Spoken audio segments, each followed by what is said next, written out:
Counterfeiting is a menace that pervades the whole packaging industry across sectors, whether it be pharmaceuticals, where it's obviously deadly and it takes the lives of many patients, to agricultural products, to FMCG, apparel. Indeed, there's no sector that is immune from the threat of counterfeiting, and it is something that continues, unfortunately, to grow year by year. If I can just talk about pharma, I want to just give you one of the shocking statistics, which hopefully will highlight to you how important this issue is. About a year and a half ago, the United Nations issued a report where they said that more than 500,000 people die in sub-Saharan Africa, die from spurious or substandard medicines.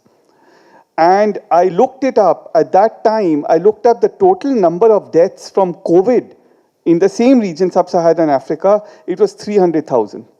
So now you can imagine how seriously we took COVID. Should we not take the threat of counterfeit spurious medicines more seriously than that, given the tremendous loss of life? The problem is similarly present in India as well.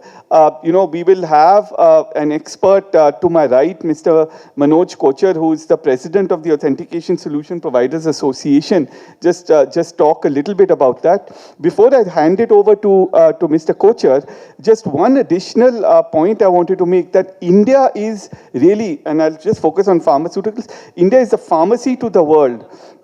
And Mr. Mishra, we are privileged to have here, from the DGFT. The DGFT actually took one of the first initiatives worldwide, way back about 14 years ago, where recognizing the importance of protecting the valuable Indian pharmaceutical exports industry, issued a first of its kind notification to do serialization or barcoding on all exported drugs. It was a landmark regulation, and it was adopted by industry, and it is something that was subsequently followed in different forms by the United States, by European Union, and by many other countries around the world. So India was really a leader.